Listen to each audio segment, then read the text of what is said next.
Buenas. Por decir algo. Hoy traemos un blog un tanto especial. Y es que este martes, 29 de marzo, el Consejo de Ministros aprobó por fin el Real Decreto que fija los mínimos del currículo para la ESO en España. Con los mínimos me refiero a que, como muchas de las competencias educativas están transferidas a las comunidades autónomas, serán estas las que finalmente completen los contenidos que los alumnos españoles deberán estudiar por ley, con base en este nuevo Real Decreto. En este blog vamos a analizar lo que consideramos algunos de los puntos más importantes del texto. Estos días se ha difundido información imprecisa, probablemente demasiado alarmista, porque esta ley no trae consigo cambios muy significativos en la práctica, y esto ha permitido a los palmeros y aduladores calificar cualquier crítica posible de bulo. Sin embargo, y aunque las consecuencias prácticas no sean tan significativas, sí que hay algunas modificaciones que merecen atención por su gravedad. Por eso, nosotros vamos a ceñirnos al documento oficial del currículo de secundaria, que te dejo en la cajita de descripción. ¡Vamos allá! Según se dice en varias ocasiones en el texto, la ley se orienta, como las anteriores, con un enfoque más competencial. Según el Ministerio de Educación, menos memorístico. A esta dicotomía falaz entre memoria y competencia hemos dedicado mucho de nuestro contenido. Te dejo algunos vídeos en las tarjetas. Por ello, nos vamos a limitar a recordar que ejercitar oportunamente la memoria es una competencia, término por otro lado de lo más ambiguo, importado del inglés en un calco muy confuso.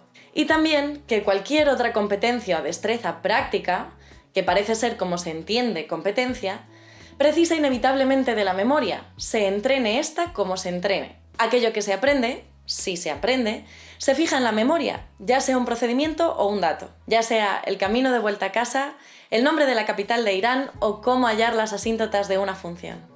Además de intereses espurios, que no vamos a entrar a analizar, os recomendamos para esto el trabajo de los magníficos Olga García y Enrique Galindo, por ejemplo, pensamos que detrás de esta confusión ideológica entre competencia y contenido late un formalismo que separa, por así decirlo, la materia de la forma en que se da. Ya hemos hablado de esto en alguna ocasión.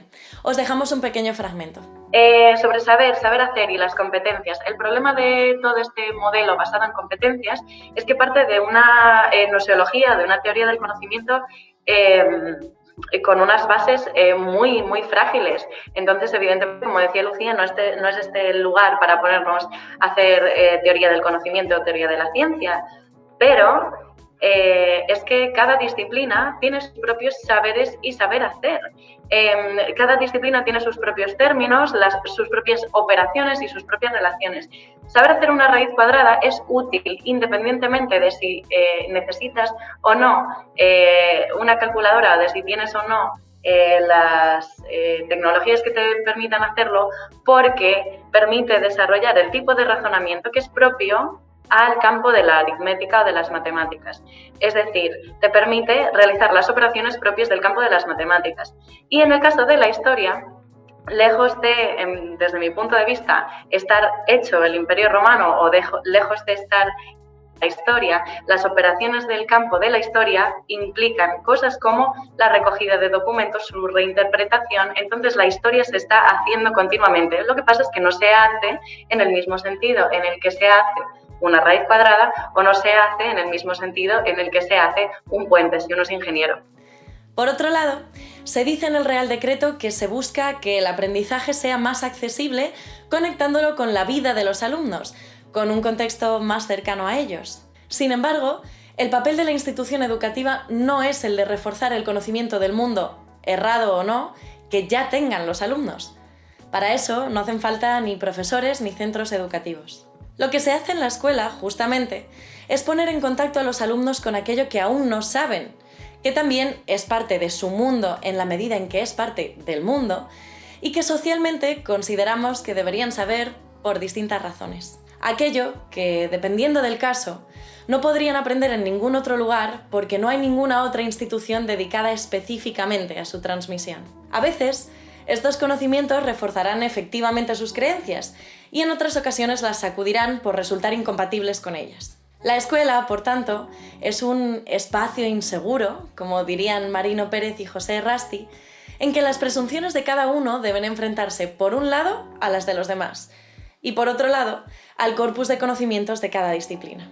Pero además, es un espacio seguro en que esta confrontación, que es inevitable si queremos deshacernos de las sombras que se proyectan en nuestra caverna, cada uno en la suya, se da de forma pacífica, organizada, planificada y reglada. De modo que no aspirar a ampliar el conocimiento de los alumnos no parece la mejor idea si lo que buscamos es fomentar el pensamiento crítico, como se dice hasta 8 veces en la ley. Habría mucho más que decir, por ejemplo, sobre la influencia de la Unión Europea en la elaboración del currículo, pero vamos a pasar ya a decir algo sobre los cambios en las distintas asignaturas. A la desaparición de la filosofía en la etapa de la ESO, dedicamos un programa entero de debates sobre ruinas, en que participaron Paula Barreiro, Clara Breña y Pedro Insua.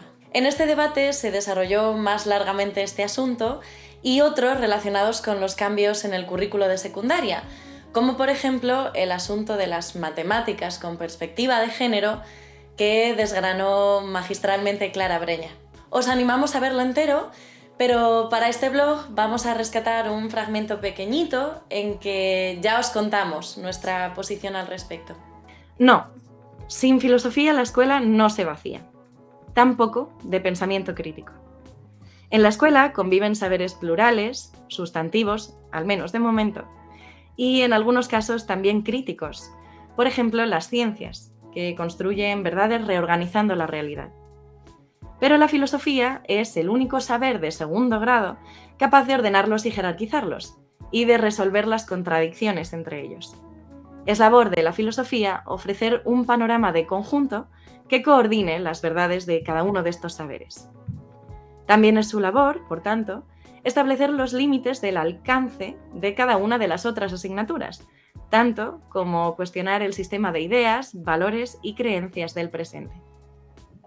Los saberes que se imparten en la ESO, de nuevo, por lo menos de momento, son hoy lo bastante plurales y especializados como para que haga falta poner entre ellos algún orden, y la disciplina capaz de hacerlo es la filosofía. Lamentablemente, este papel lo juegan hoy la pedagogía, no como rama de la filosofía, sino como ideología pedagogista, y toda clase de ideologías más o menos incuestionadas. Estas ideologías son las que nutren los valores y competencias que, desquiciados de la crítica filosófica, se pretenden impartir ahora de forma transversal. De esta forma, o bien se asumen de forma crítica, incorporándolas artificialmente a los currículos de cada materia, o bien directamente no se pueden aplicar. Ya hablamos en su momento de las matemáticas con perspectiva de género. Corresponde a la filosofía organizar los saberes del presente y sus verdades, y a la ética problematizar y dotar de contenido estos valores. Esto, añadiría yo, y no otra cosa, es lo que estamos perdiendo. Por eso, con la progresiva eliminación de la filosofía del currículo o su conversión en un instrumento ideológico sin carga lectiva, no solo se pierde la oportunidad de ejercitar la verdadera crítica filosófica, sino que se empobrecen también las demás asignaturas. Digamos, recogiendo la fórmula clásica, que sin filosofía lo que hay en la escuela es diafonía tondoxón, un batiburrillo de voces, posiciones, verdades y opiniones sin orden ni concierto. Otro punto que ha generado gran polémica es el cambio de enfoque en la asignatura de Historia. A diferencia de los currículos de mínimos anteriores, este no detalla una lista de los acontecimientos históricos que necesariamente deben estudiarse, sino que se agrupa el temario en bloques temáticos en los que se clasificará, a criterio de las comunidades autónomas y de los profesores, los distintos sucesos históricos. Estos bloques tienen nombres tales como retos del mundo actual, sociedades y territorios y compromiso cívico. Si indagamos un poco más en dichos bloques, vemos que los saberes básicos, que es como se llaman ahora los contenidos, se agrupan en clases tales como relaciones multicausales en la construcción de la democracia y los orígenes del totalitarismo, las relaciones internacionales y estudio crítico y comparativo de conflictos y violencias de la primera mitad del siglo XX, España ante la modernidad, o las emociones y el contexto cultural, la perspectiva histórica del componente emocional. Según el Ministerio, este cambio pretende que la enseñanza de la historia abandone su enfoque hasta ahora demasiado cronológico. Una vez más, se pretende conectar la historia con el presente, como si la historia pudiera estar desconectada de él. La historia se hace en el presente. Aunque la historia no es un relato, los sucesos históricos aislados no tienen sentido. Justamente porque la historia no se dedica a situar simplemente los hechos en el espacio y en el tiempo, sino que estos cobran su sentido cuando se los relaciona con los eventos anteriores y posteriores. Si se elimina el enfoque cronológico, no se estudiará la historia, sino historietas, una serie de acontecimientos agrupados por criterios ideológicos. Y observando en detalle los nombres de los epígrafes, parece bastante evidente que eso es lo que se pretende: imponer una comprensión ideológica determinada, y no otras, a la sucesión de acontecimientos. Eso, por no hablar del riesgo de incurrir en anacronismos cuando se englobe hechos históricos de distintas épocas, por ejemplo, bajo la categoría de las personas invisibilizadas de la historia: mujeres, esclavos y extranjeros. Esto no quiere decir que no se pueda aplicar, por así decirlo, categorías temáticas a los hechos históricos, ya que la historia es siempre historia de la política, la economía, la sociología, el arte. Pero este es un ejercicio que solo puede hacerse cuando el alumno ya conoce suficientemente los hechos históricos y, por tanto, las cadenas causales que los explican. Es preciso tener a la vista todo el cuadro para entender las líneas maestras de la composición. De otro modo, inevitablemente, se retorcerán los acontecimientos históricos hasta que entren, quepan o no, en estas categorías. Y lo que tendremos será un batiburrillo ideológico que, lejos de explicar los hechos del presente, confundirá y oscurecerá aún más sus causas y sus antecedentes. ¿Qué clase de clasificación que fomenta el pensamiento crítico ofrece primero las categorías sin explicitar los criterios y luego los materiales que se quieren clasificar? Según el Ministerio de Educación, el estudio cronológico de los hechos históricos es demasiado academicista. Pero es que la historia, si es historia y no historietas, es una disciplina académica que debe regirse por las normas de la propia disciplina. Normas académicas, que imponen reglas tales como que la Revolución Francesa sucedió y tuvo que suceder antes que la bolchevique. ¿Cuándo lo académico se volvió academicista y se convirtió en peyorativo?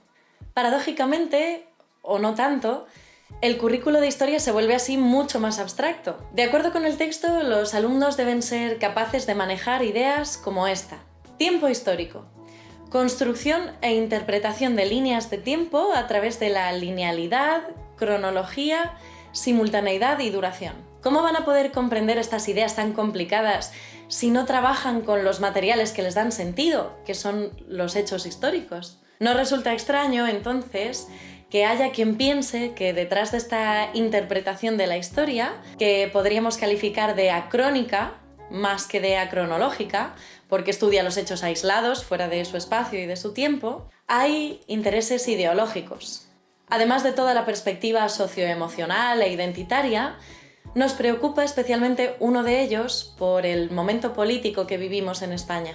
Al parecer, el Consejo de Estado ha dicho que la asignatura es demasiado genérica como para poder asegurar que los alumnos hayan estudiado más o menos lo mismo en la misma asignatura en todo el territorio. Como explicaremos pronto en la serie del problema de la educación, es esta unidad de contenidos la que da sentido a la homologación de los títulos, y es por eso que el título de la ESO es el mismo aunque uno haya estudiado en Ceuta, en Ferrol o en Sanabria. Según el Consejo de Estado, este planteamiento de la asignatura compromete la formación común en Historia de España en toda la nación. Recordemos que las competencias para completar el currículo están transferidas a las comunidades autónomas. Aquí es cuando, pensando mal, no podemos evitar preguntarnos si esta revisión ideológica de la materia de historia no obedece en realidad a razones políticas. Nos preguntamos, por ejemplo, si Murcia, Madrid y Cataluña incluirán los mismos hechos históricos bajo el epígrafe España ante la modernidad.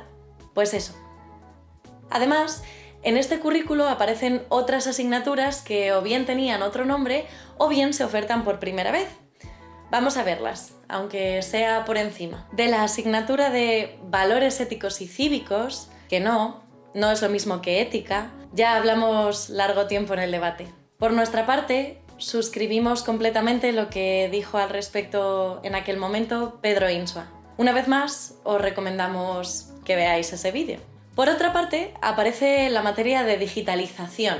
A bote pronto se nos ocurre preguntarnos ¿digitalización de qué? De la historia no, desde luego, ahora que le han quitado todos los dígitos. La digitalización, así de primeras, parece un proceso de conversión de algo no digital, analógico, suponemos, en digital. Así en abstracto, digitalización no significa nada si no se especifica qué es lo que se digitaliza. Este ánimo de poner en valor, por así decirlo, la digitalización más allá del contenido de la misma, parece obedecer a un fundamentalismo tecnológico, llamémoslo digitalismo, que está presente en toda la ley. Y es que si observamos el currículo, es exactamente así. Por un lado, la competencia digital es una competencia clave, de esas que supuestamente deben trabajarse en todas las materias. Si así fuera, la digitalización como asignatura estaría vacía de contenido, ya que haría referencia más bien a un conjunto de metodologías o de formas de proceder. Pero es que además, cuando la ley intenta responder a nuestra pregunta, ¿digitalización de qué?, responde con vaguedades como esta. La materia aborda determinados temas que tienen una clara relación con las características propias de la sociedad y la cultura digital, tales como el consumo responsable, el logro de una vida saludable, el compromiso ante situaciones de inequidad y exclusión, la resolución pacífica de los conflictos en entornos virtuales, el aprovechamiento crítico, ético y responsable de la cultura digital, la aceptación y manejo de la incertidumbre, la valoración de la diversidad personal y cultural, el compromiso ciudadano en el ámbito local y global y la confianza en el conocimiento como motor del desarrollo. Según el propio texto, el contenido es multidisciplinar, de forma que el único nexo de unión entre sus partes es, justamente, esta perspectiva digital. Una precaución.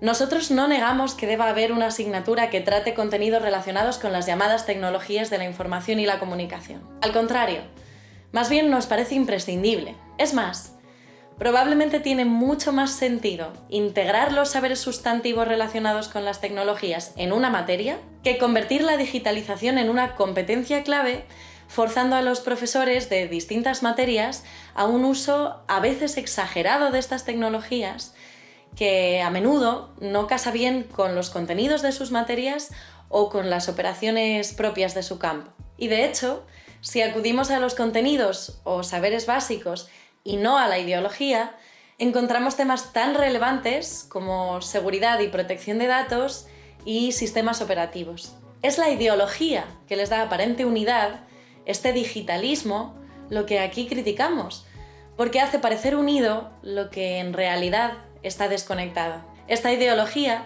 incluye fenómenos que pueden verse en el fragmento que os he leído, tales como la exaltación acrítica del globalismo, ciberutopismo, o la creencia de que los problemas económicos y sociales pueden encontrar soluciones exclusivamente tecnológicas, progresismo, o la creencia en que los avances tecnológicos redundarán necesariamente en avances morales o sociales, armonismo, o la creencia de que todos los conflictos, virtuales o no, tienen una posible resolución pacífica, y la promoción de la llamada resiliencia en la sociedad de la información, que traducido al castellano consiste en ser capaz de adaptarte a las condiciones socioeconómicas que te echen, como por ejemplo la precariedad del teletrabajo. Esto nos permite enlazar con la otra nueva asignatura a la que queríamos referirnos y que en realidad no es nueva, solamente cambia su nombre a Economía y Emprendimiento. Es una optativa, de cuarto de la ESO. Aquí podríamos plantearnos una nueva pregunta. ¿Economía y emprendimiento para qué? Y es que no es lo mismo enseñar ideología para empresarios de sí mismos, ya quieran montar una frutería o una startup internacional, que legislación tributaria para pymes, por ejemplo. Y tampoco es lo mismo explicar la teoría del ajuste de precios, como si fueran las tablas de la ley, que explicar la polémica entre la teoría del valor trabajo y la de la utilidad marginal, mostrando las fortalezas y las debilidades de cada una. Según el texto, la materia quiere contribuir a desarrollar en el alumnado el espíritu emprendedor y la confianza en sí mismo, la participación y el sentido crítico, la iniciativa personal y la capacidad para aprender a aprender, planificar, tomar decisiones y asumir responsabilidades. Una vez más, si vamos a los contenidos, de nuevo, ahora se llaman saberes básicos, nos encontramos una mezcla entre ideología liberal del emprendimiento y contenidos de la llamada síntesis neoclásica que se imparten sin cuestionamiento alguno. Os dejo algunos ejemplos y, como diría una ilustre periodista española, suyas son las conclusiones. El perfil de la persona emprendedora: autoconfianza, autoconocimiento, empatía, perseverancia, iniciativa y resiliencia. Gestión de emociones: estrategias de gestión de la incertidumbre y toma de decisiones en contextos cambiantes. El error y la validación como oportunidades para aprender. La elección en economía: costes, análisis marginal, incentivos. El comportamiento de las personas en las decisiones. Comercio, bienestar y desigualdades. El funcionamiento de los mercados. El mercado y las oportunidades de negocio. Análisis del entorno general o macroentorno. Análisis del entorno específico o microentorno. Y aunque podríamos decir mucho más, vamos a empezar a hablar ya de la evaluación. Si quieres que comentemos algún aspecto concreto del currículo que se nos haya pasado de una forma más detallada, dímelo en comentarios. Este es otro de los puntos que ha suscitado polémica. En el apartado de calificaciones de la ley se nos informa de que se va a sustituir las notas numéricas por las fórmulas clásicas. Insuficiente para los suspensos, suficiente, bien, notable y sobresaliente, sin menciones de honor. En realidad, esta modificación no va a tener grandes consecuencias prácticas porque esta forma de calificación no hará más que trasladar las notas numéricas que recopilen los profesores a una serie de fórmulas dadas. Del 5 para abajo será insuficiente, el 5 será un suficiente, el 6 un bien y así. Pero sí que nos interesa analizar los motivos que lo justifican según el Ministerio. Aparentemente, el cambio se debe a un intento de modificar el sistema de calificación de uno más cuantitativo a otro más cualitativo. El Ministerio parece creer que si se eliminan los numeritos, la calificación ya se vuelve cualitativa. Sin embargo, por usar fórmulas, números o símbolos de Batman, la calificación no deja de ser una escala cuantitativa, en la que el bien va tras el suficiente y el notable tras el bien, etc. Una calificación cualitativa sería una que se organizase, por ejemplo, de forma binaria, conforme a la adquisición o no de las competencias propuestas. Por ejemplo, una con un esquema apto-no apto. De esa forma, al recibir el boletín, el alumno sabría si tiene o no la cualidad que se busca. Por ejemplo, ser capaz de dibujar el alzado, planta y perfil de una figura. En realidad, al conceder cada vez menos importancia a las notas numéricas y al no tener en cuenta las calificaciones para expedir el título, nos dirigimos cada vez más a una situación más parecida a este segundo modelo. Estamos de acuerdo en que sería deseable una evaluación, que no necesariamente una calificación, más detallada, que ofreciese más información a los alumnos acerca de lo que saben y lo que no saben hacer. Que en vez de recibir un número, recibiesen además alguna indicación sobre sus puntos fuertes, débiles y sus áreas de mejora, al menos en los niveles inferiores. Muchos profesores, de hecho, se esfuerzan porque así sea. Sin embargo, intentar estandarizar esta forma de evaluación, insisto, que no de calificación, sin bajar las ratios, es un desvarío. Como se ha dicho muchas veces, corregir de forma detallada y personalizada es imposible cuando tienes que evaluar a 140 alumnos, que no es para nada una situación descabellada, sino más bien frecuente. No hay tiempo material para hacerlo. Y es evidente que al sustituir la calificación numérica por una fórmula se está perdiendo información y no siendo más precisos en el feedback, que es otro anglicismo que también está muy de moda. ¿Cómo ofrecemos más motivación y herramientas de mejora a un alumno? Si le decimos que tiene un 7 o que tiene un notable. Esto lo decimos suponiendo que lo que se está buscando es una calificación más precisa e individualizada, que quizá sea suponer demasiado.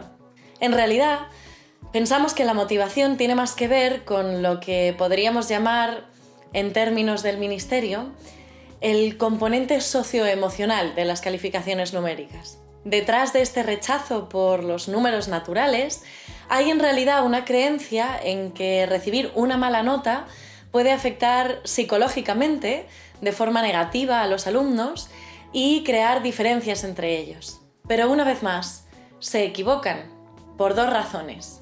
La primera es que recibir una calificación que les ayude a saber en qué grado han conseguido o no cumplir los objetivos de la materia, les ayuda a autoevaluar su propio aprendizaje y a saber cuánto les queda por aprender. Les orienta cara a mejorar. La segunda es que es mucho peor, incluso psicológicamente, recibir un insuficiente, que debe interpretarse como un no has llegado a cumplir los objetivos, que un 4, que debe interpretarse como un estás bastante cerca de conseguirlos.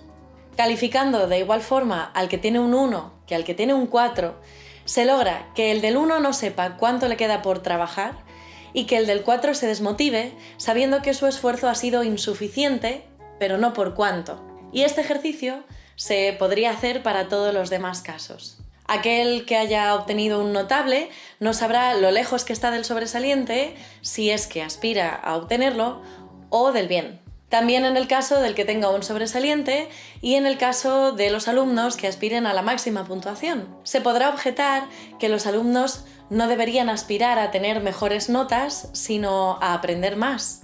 Pero es que las notas son las herramientas que les permiten medir cuánto han aprendido, guste o no.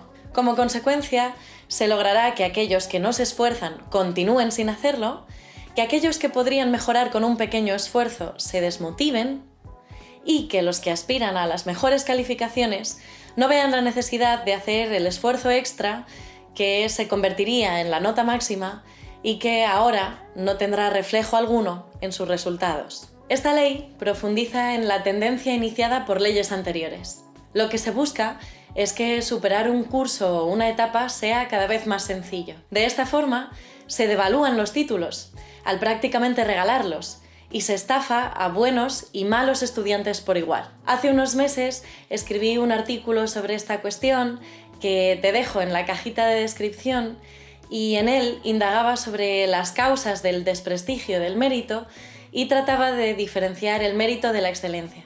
Creemos que te puede interesar si te afectan estos temas. Como punto positivo de la nueva ley y por rescatar algo que nos parece adecuado, en la LOMLOE vuelven los programas de la llamada diversificación curricular. Diversificación es un itinerario alternativo para aquellos alumnos que no puedan superar los objetivos del segundo curso. Y ahora será de nuevo una opción a partir del curso siguiente. Así, los alumnos que entren en diversificación en tercero de la ESO tendrán una adaptación en el currículo que les permita obtener su título de secundaria por otra vía. Puesto al margen el debate acerca de si deben existir o no itinerarios alternativos, esto supone que desaparecen los llamados PEMAR, programas de mejora del aprendizaje y el rendimiento. En los contenidos y en los procedimientos, PEMAR se parecía mucho a diversificación. Sin embargo, el diseño era bastante deficiente. Los alumnos podían entrar en PEMAR en segundo de la ESO y permanecer en esta vía en tercero, pero luego tenían que reincorporarse en cuarto al grupo normal, al grupo de referencia. Puedes imaginarte el desastre que supone, tanto para los alumnos de PEMAR como para los de la vía corriente, que estos alumnos que han estudiado currículos adaptados en grupos reducidos se incorporen a una clase mucho más grande con un nivel más avanzado, en el último curso de la etapa, de forma que celebramos la recuperación de diversificación tal y como se configuró antes de la LOMCE. Antes de despedirnos, nos gustaría hablar sobre las consecuencias que tienen los fenómenos educativos de los que hemos estado hablando. Y decimos que tienen en presente porque esta reforma solo profundiza en una tendencia que lleva años vigente y que se puede comprobar fácilmente en los centros educativos. Probablemente este Real Decreto sí que supera a los anteriores en la cantidad de texto que ocupa, mareando palabras en párrafos larguísimos que no dicen nada concreto. Así, se nos insiste muchísimo en la necesidad de afrontar retos y desafíos locales y globales y en preparar a los alumnos para enfrentar realidades sociales complejas, que deben de ser complejísimas, tanto que el término aparece más de 40 veces en el texto. Lo que no hace el Real Decreto es contarnos en qué consisten estos retos y desafíos o en qué consiste esta complejidad. Vamos a permitirnos aventurarlo, al menos en el ámbito educativo. De un lado, les pedimos a los alumnos que se conozcan a sí mismos, que indaguen en su propia psicología, que descubran sus puntos fuertes y los empaqueten de forma intercambiable en el mercado pletórico, pero al mismo tiempo les privamos del contacto con la tradición, con las ciencias y con la historia, que podrían explicarles de forma mucho más precisa quiénes son. Y es que quien solo se conoce a sí mismo no sabe quién es, pero parece que todo lo que tenemos que ofrecerles son unas coordenadas cero desde las que supuestamente tienen que construir una personalidad singularísima, aunque de la nada, nada sale. Por otro lado, les repetimos lo singulares, talentosos y brillantes que son todos durante toda su infancia. Y les calificamos por encima de sus capacidades para evitarles el trauma. Evitamos incluso los traumáticos números naturales para sustituirlos por fórmulas inconcretas que abstraen mucho más su desempeño, que los homogeneizan mucho más con el resto. Y la hipertrofia de sus egos, totalmente desajustada con la realidad, tanto que se ha llegado a confundir con ella, se transforma en ansiedad y en depresión cuando llegan a los niveles superiores y se dan cuenta de que son incapaces. Entonces, cuando ni ellos ni sus familias comprenden qué pasa, si siempre ha sacado buenas notas. Nadie puede decirles la verdad porque todos participamos hasta cierto punto en esta pantomima, desde el legislador hasta el último profesor, pasando por las familias, los propios alumnos y los equipos de orientación. La verdad es que los han estafado, les han hecho pensar que sabían lo que no sabían y que podían hacer lo que no pueden hacer. Tanto da que la estafa sea numérica o una fórmula verbal. Y cuando llegan a este punto, lo único que tenemos para ofrecerles es más psicología positiva y profundizar en la brecha entre sus expectativas y la realidad. Es que tiene un problema de autoestima. ¿Cómo no va a tenerlo si le han vendido que puede ser lo que quiera sin esfuerzo? Inmersos en estas y otras contradicciones, desarrollan su papel educativo profesores, familias y sobre todo alumnos. Una vez más, como dijo Rufino Salguero en una de sus intervenciones en este canal, ¿podemos exigir responsabilidad por su infantilización a unos adolescentes rodeados de unas instituciones educativas y no educativas tan ostentosamente tramposas e infantilizadoras? Los alumnos, muchas veces a su pesar, detectan estas contradicciones, como las detectan también las familias preocupadas y los profesores que conocen los fines de su labor. Y es que decir la verdad, como sabes, es afirmar las contradicciones. Por eso, estate atento. Síguenos en nuestras redes sociales, suscríbete, comparte, difunde y sobre todo, cuéntame lo que piensas en los comentarios. Nos vemos en la próxima.